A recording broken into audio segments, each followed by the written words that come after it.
पाकिस्तान की एक बार फिर नापाक हरकत सामने आई है। जम्मू कश्मीर के कुपवाड़ा में पाकिस्तान ने सीज फायर का उल्लंघन किया है और जमकर मोर्टार दागी। भारतीय सेना ने पाकिस्तान की इस नापाक हरकत का मुंहतोड़ जवाब दिया।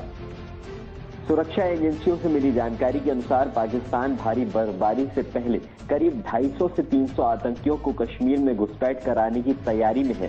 साथ ही घाटी में बने राजनीतिक माहौल को बिगाड़ने की कोशिश की जा रही है। घाटी में 28 नवंबर से डिस्ट्रिक्ट डेवलपमेंट काउंसिल के चुनाव होने हैं। दिल्ली पुलिस को बड़ी सफलता हाथ लगी है। राजधानी के सराय काले खां इलाके में 2 संदिग्ध आतंकवादियों को दिल्ली पुलिस ने गिरफ्तार किया है। पुलिस ने दोनों को सोमवार रात 10 बजे के करीब मिलेनियम पार्क से गिरफ्तार किया है। सूत्रों से मिली जानकारी के अनुसार दोनों आतंकी जम्मू कश्मीर के रहने वाले हैं और पुलिस ने इनके पास से 2 सेमी ऑटोमेटिक पिस्टल, 10 जिंदा कारतूस बरामद किए हैं। इंटेलिजेंस एजेंसी ने पहले ही दिल्ली एनसीआर समेत देश के बड़े महानगरों में आतंकी हमले का खतरा जाहिर किया था। एक हफ्ते पहले मोस्ट वांटेड आतंकवादियों में से एक हिजबुल मुजाहिदीन के सरगना डॉक्टर सैफुल्लाह को श्रीनगर के पास मार गिराया। साल 2014 से सक्रिय ये आतंकी बुरहान वानी का नजदीकी था। इस साल जम्मू कश्मीर में सरकार द्वारा निर्देशित और सेना की मदद से हुई मुठभेड़ स्थानीय पुलिस की कामयाबी को दर्शाती है, जिसमें 200 से अधिक आतंकवादियों का खात्मा किया जा चुका है। जम्मू कश्मीर में अनुच्छेद 370 को निरस्त करने के बाद राज्य की नई हकीकत और मजबूत आंतरिक सुरक्षा को दर्शाती है। साल 2016 के बाद देश के नागरिक क्षेत्रों में कश्मीर को छोड़कर कोई बड़ा आतंकी हमला नहीं हुआ है। पाकिस्तानी हैंडलर्स ने इसके बजाय सैन्य प्रतिष्ठानों जैसे उरी और पठानकोट में हमले पर ध्यान केंद्रित किया।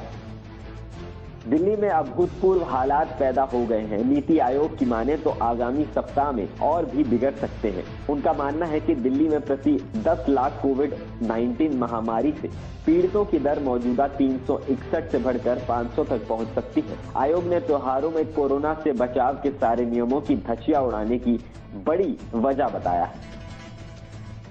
आने वाले हफ्ते में हालात और खराब होने की आशंका में कई राज्यों से पैरामिलिट्री डॉक्टर और मेडिकल स्टाफ को दिल्ली भेजा जा रहा है। पिछले कुछ हफ्तों से दिल्ली में कोरोना से बचाव के नियमों की बड़ी पैमाने में धज्जियां उड़ाई जा रही है। ऊपर से वायु प्रदूषण का स्तर भी बढ़ रहा है। प्रदूषण का यही हाल शुरुआती मार्च तक कायम रहने की आशंका है। इस कारण आने वाले हफ्ते में स्थितियां बिगड़ सकती हैं। दीपावली खत्म होने के बाद साथ ही अब छठ पर्व को लेकर रेलवे स्टेशन पर भारी भीड़ उमड़ने लगी है। भीड़ को देखते हुए रेलवे स्टेशन का पूरा महकमा प्रबंधन में जुट गया है, जिसकी वजह से कई स्पेशल ट्रेनें भी चलाई जा रही हैं। मंगलवार को कई ट्रेनें रवाना कर लोगों की राह आसान कर दी गई। हालांकि अनारक्षित ट्रेनें नहीं चलाने की वजह से दिल्ली से पूर्वांचल जाने वालों की परेशानी भी हो रही है, क्योंकि ना तो ट्रेन चल रही है और ना ही काउंटर पर अनारक्षित कोच के टिकट मिल रहे हैं। उत्तर रेलवे के महानिदेशक आशुतोष गंगल ने वीडियो कॉन्फ्रेंसिंग के जरिए समीक्षा बैठक की। इस बैठक में त्योहार को लेकर उमड़ने वाली भीड़ के प्रबंधन को लेकर दिशा निर्देश जारी किए। साथ ही अधिक भीड़ को देखते हुए स्पेशल ट्रेनें के साथ ही क्लोन ट्रेन चलाने की भी निर्देश दिए। मंगलवार को आनंद विहार से भागलपुर, पटना, पुरानी दिल्ली से सहरसा और नई दिल्ली से जयनगर के लिए चलेंगी ट्रेनें। भारतीय नौसेना के युद्धाभ्यास मालाबार का दूसरा चरण मंगलवार को उत्तरी अरब सागर में शुरू हो चुका है। अमेरिकी विमान वाहक पोत निमित्त और ऑस्ट्रेलिया एवं जापान की नौसेना की अग्रिम मोर्चे पर तैनात पोत 4 दिन तक युद्धाभ्यास करेंगी। अधिकारियों से मिली जानकारी के अनुसार इस युद्धाभ्यास के दौरान क्वाड समूह के देशों की नौसेनाओं द्वारा मिलकर कार्य करने की क्षमता को बढ़ाने के लिए सम्मानित अभियान का अभ्यास किया जाएगा। वहीं मालाबार युद्धाभ्यास का पहला चरण 3 से 6 नवंबर के बीच बंगाल की खाड़ी में संपन्न हुआ और इस दौरान पनडुब्बी युद्ध और समुद्र से हवा के मार करने वाली क्षमता का अभ्यास किया गया। नौसेना के इस बयान ने बताया कि मालाबार युद्धाभ्यास का दूसरा चरण उत्तरी अरब सागर में 17 से 20 नवंबर के बीच होगा। राजधानी दिल्ली, पंजाब, हरियाणा, उत्तर प्रदेश और बिहार में बीते रविवार को सोमवार को हल्की बारिश से लोगों को राहत मिली थी, लेकिन आज फिर से उत्तर भारत में हवा की गुणवत्ता खराब होने पर चिंता बरकरार है। हालांकि पिछले दिनों में अपेक्षा के स्मॉग कम देखने को मिला है। मौसम विभाग के मुताबिक आने वाले 2 से 3 दिनों में एयर क्वालिटी इंडेक्स खराब स्थिति में रहेगा, लेकिन बार बार कहा जा रहा है कि हवा में प्रदूषण की स्थिति में सुधार होगा। दीपावली के बाद हुए धुएं को कम करने में बारिश ने मदद की थी, लेकिन प्रदूषण से लोगों को अभी भी राहत नहीं मिली है। उत्तर भारत में राज्यों में कहीं कहीं स्थिति पहले से बेहतर बताई गई है। प्रयागराज से बीजेपी सांसद रीता बहुगुणा जोशी की पोती की पटाखे से झुलसकर मौत हो गई। रीता बहुगुणा जोशी प्रयागराज संसदीय सीट से बीजेपी की सांसद हैं। दिवाली की रात उनका परिवार प्रयागराज में था और ये वही रात बच्ची दूसरे बच्चों के साथ छत पर खेलने गई थी। छत पर बच्चों के साथ खेलते वक्त पटाखा फटने से हादसा हुआ। पटाखे की चिंगारी से बच्चे के कपड़ों में आग लग गई थी। बिहार के हाजीपुर में गुलनाज को जिंदा जलाने के मामले में पहली गिरफ्तारी हुई है। गुलनाज को जिंदा जलाने का मुख्य आरोपी चंदन राय गिरफ्तार हो चुका है। बाकी 2 आरोपियों की तलाश भी अभी की जा रही है। पुलिस ने घटना के 17 दिन बाद एक्शन लिया है। बिहार के वैशाली में छेड़खानी का विरोध करने पर 20 साल की एक युवती को गांव के दबंगों ने जिंदा जला दिया था। 30 अक्टूबर की रात बेसरी थाने के रसूलपुर हबीब की गुलनाज खातून को गांव में केरोसिन डालकर जिंदा जला दिया था। 15 दिन बाद लड़की की मौत हो गई थी। बिहार में नई नवेली नीतीश सरकार के सामने फिर कानून व्यवस्था पर सवाल उठ रहे हैं। हाजीपुर के छेड़छाड़ पीड़ित की मौत के बाद अब पूरे इलाके में तनाव बढ़ गया है। गुलनाज केस पर कांग्रेस के पूर्व अध्यक्ष राहुल गांधी ने तंज कसते हुए कहा है कि चुनावी फायदे के लिए अपराध को छुपाया जा रहा है। यूपी के ग्रेटर नोएडा में सेल्फी लेने के दौरान चली गोली, युवक की मौके पर ही मौत हो गई। युवक ग्रेटर नोएडा के बिसरख इलाके में रहता था। इस घटना के दौरान युवक के साथ उसका एक दोस्त भी मौके पर मौजूद था।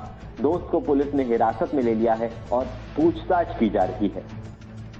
भारत में पिछले 5 हफ्तों में कोरोना वायरस के औसत नए मामलों में लगातार गिरावट आई है। देश में पिछले 24 घंटे में 29,164 नए कोरोना मामले सामने आए हैं। वहीं 447 लोग कोरोना से जिंदगी की जंग हार चुके हैं। कोरोना के बढ़ते मामले में मरीजों की संख्या में दुनिया में अमेरिका के बाद सबसे ज्यादा भारत में है। स्वास्थ्य मंत्रालय के ताजा आंकड़ों के अनुसार भारत में कोरोना के कुल मामले बढ़कर 88,45,000 के पार पहुंच गए हैं। वहीं अब तक 1,30,519 लोगों को अपनी जान गंवानी पड़ी है। कुल एक्टिव केस की बात करें तो वह घटकर 4,53,000 के पार पहुंच गए हैं। महाराष्ट्र, कर्नाटक, केरल, आंध्र प्रदेश और तमिलनाडु में कोरोना वायरस के एक्टिव केस, मृत्यु दर और रिकवरी रेट का प्रतिशत सबसे ज्यादा है। राहत की बात है कि मृत्यु दर और एक्टिव केस रेट में लगातार गिरावट दर्ज की गई है। इसके साथ ही भारत में रिकवरी रेट भी लगातार बढ़ रहा है। देश में सबसे ज्यादा एक्टिव केस महाराष्ट्र में है। एक्टिव केस के मामले में दुनिया में भारत का 4था स्थान है। कोरोना संक्रमितों की संख्या के हिसाब से भारत दुनिया का दूसरा सबसे प्रभावित देश है। रिकवरी दुनिया में सबसे ज्यादा भारत में हुई है और मौत के मामले में अमेरिका और ब्राजील के बाद अब भारत का नंबर है। कोरोना वायरस के कहर के बीच अगले महीने से क्रिकेट ऑस्ट्रेलिया ने बिग बैश लीग के आयोजन का फैसला किया है, लेकिन लीग के 10वें सीजन में क्रिकेट ऑस्ट्रेलिया ने BBL के 3 नए नियम जोड़े हैं। पावर रेसस, एक्स फैक्टर और बैश बूस्ट को 3 नियम हैं, जो कि लीग में 10वें सीजन में लागू होंगे। BBL का आयोजन 10 दिसंबर से शुरू होने जा रहा है। उदयपुर अहमदाबाद हाईवे के वांटेडा टोल बूथ पर बदमाशों का आतंक जारी है। टोल बूथों पर पत्थरों से हमला किया गया, साथ ही टोल बूथ पर तोड़फोड़ करने की घटना CCTV में कैद हो गई। बूथ पर तोड़फोड़ कर कर्मचारियों के साथ मारपीट भी की गई। पुलिस ने 10 से ज्यादा बदमाशों के खिलाफ लूट की शिकायत दर्ज की गई। प्रधानमंत्री नरेंद्र मोदी ब्रिक्स देशों के शिखर सम्मेलन में शामिल होंगे। इस सम्मेलन में आतंकवाद, व्यापार, स्वास्थ्य, ऊर्जा के साथ कोरोना महामारी के चलते हुए नुकसान की भरपाई के उपायों जैसे मुद्दों पर चर्चा होगी। बिहार के बक्सर में नोनियापुर गांव में प्रतिमा विसर्जन के दौरान हुए हिंसक झड़प में एक व्यक्ति की मौके पर ही मौत हो गई। उत्तर प्रदेश के मुख्यमंत्री योगी आदित्यनाथ भू बैकुंठ श्री बद्रीनाथ धाम के दर्शन और पूजा अर्चना करने पहुंचे, जिनके साथ उत्तराखंड के CM त्रिवेंद्र सिंह रावत भी मौजूद थे। इसके बाद CM योगी ने उत्तर प्रदेश पर्यटक आवास गृह का शिलान्यास किया। बद्रीनाथ धाम में देवदर्शनी और हेलीपैड के पास ही यूपी टूरिज्म का पर्यटक आवास गृह बनेगा, जहां 11 करोड़ 50 लाख की लागत से बनने वाला गेस्ट हाउस आधुनिक सुविधा से युक्त होगा। साथ ही यहां पार्किंग सहित अन्य सुविधाएं भी उपलब्ध कराई जाएंगी। वोडाफोन आइडिया और एयरटेल अपने टैरिफ की कीमत में 15 से 20% तक इजाफा करने जा रही है। इससे पहले वोडाफोन, एयरटेल और जियो ने पिछले साल टैरिफ की कीमतें बढ़ाई थी। देश की सबसे बड़ी car company Maruti Suzuki India को डिजिटल मंच से बड़ा इजाफा हुआ है। कंपनी ने 2 लाख से ज्यादा कारों की ऑनलाइन बिक्री की है। कंपनी ने सोमवार को इसकी जानकारी दी। दिल्ली के स्वास्थ्य मंत्री सत्येंद्र जैन ने मीडिया से बातचीत करते हुए दिल्ली में दोबारा से लॉकडाउन नहीं लगाने की निर्णय लिया है। सत्येंद्र जैन का कहना है कि दिल्ली में कोरोना संक्रमण का तीसरा फेज अब धीरे धीरे कम हो रहा है। यूपी के रायबरेली में बैन के बावजूद भी की गई हार्श फायरिंग। वीडियो वायरल होने के बाद पुलिस ने कार्रवाई की बात कही। हार्श फायरिंग के चलते अक्सर दर्दनाक घटनाएं सामने आती हैं।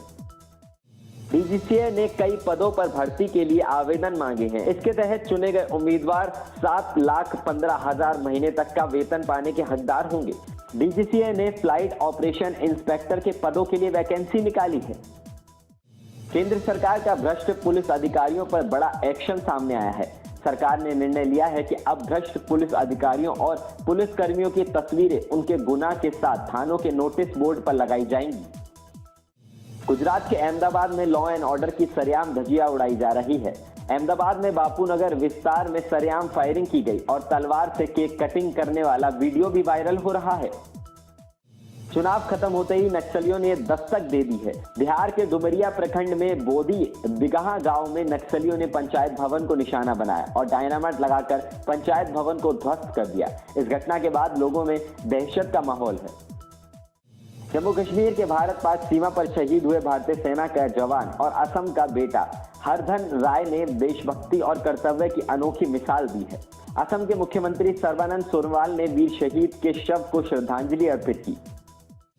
कोविस्की ने हाल ही में शेफील्ड शील्ड में लगातार 2 मैचों में दोहरे शतक लगाए थे, जिसके बाद हर तरफ हो रही है ऑस्ट्रेलियाई युवा बल्लेबाज की चर्चा। गिलक्रिस्ट टेलर ने भारत के खिलाफ खेलने की मांग की है।